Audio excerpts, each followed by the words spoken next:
Silver star Sridhar ಅವರ? ನಾನೇ silver star Sridhar ಮಾತಾಡ್ತಾ ಇರೋದು. ನಮಸ್ಕಾರ ಬಾಸು. ನಾನು ನಿಮ್ದು ಎಲ್ಲ ಪಿಕ್ಚರು ನೋಡಿದ್ದೀನಿ. ನಿಮ್ಮ ದೊಡ್ಡ ಫ್ಯಾನು ನಾನು. ನೀವು ಅಂದರೆ ಇಷ್ಟ ಹೇಳಿ ನನಗೆ. ನಾನು ಮುದ್ದೇಶ ಅಂತ ಮಾತಾಡ್ತಾ ಇರೋದು. ಬಾಸು, ನಮ್ಮೂರ ಕಡೆ ಏನಾದ್ರು ಶೂಟಿಂಗ್ ಬಂದರೆ ಒಂದೇ ಒಂದು ಕಿತ ನಿಮ್ಮನ್ನ ಮೀಟ್ ಮಾಡಬೇಕು ಅಂತ ಆಸೆ ಬಾಸು. ಯಾವಾಗಾದ್ರೂ ಬಂದಾಗ ಬನ್ನಿ ಬಾಸು ಪ್ಲೀಸು. ಚಿನ್ನ, ಸದ್ಯಕ್ಕಲ್ಲ ಎಲ್ಲೂ ಶೂಟಿಂಗ್ ಇಲ್ಲ. ಒಂದು ಕೆಲಸ ಮಾಡು, ಲೇಔಟ್ನಲ್ಲಿ ನಮ್ಮ ಸ್ನೇಹಿತರದ್ದು ಒಂದು ಶೆಡ್ ಇದೆ, ಅಲ್ಲೇ ಬಂದ್ಬಿಡು, ಮೀಟ್ ಮಾಡಿಬಿಡ್ತೀನಿ. ಓಕೆ? ಏನು ಶೆಡ್ಡಾ?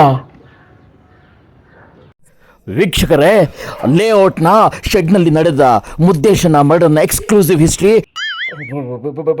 ಬೇಡ ಬಾಸು, ಬೇಡ ಬಾಸು. ನಮ್ಮ ಊರ್ನಾಗೆ ಟೆಂಟ್ನಾಗ ಬಂದಾಗಲೇ ನಿಮ್ಮನ್ನು ನೋಡ್ಕೊತೀನಿ, ಟಿ ವಿಲಿ ನೋಡ್ಕೊತೀನಿ. Thank you boss.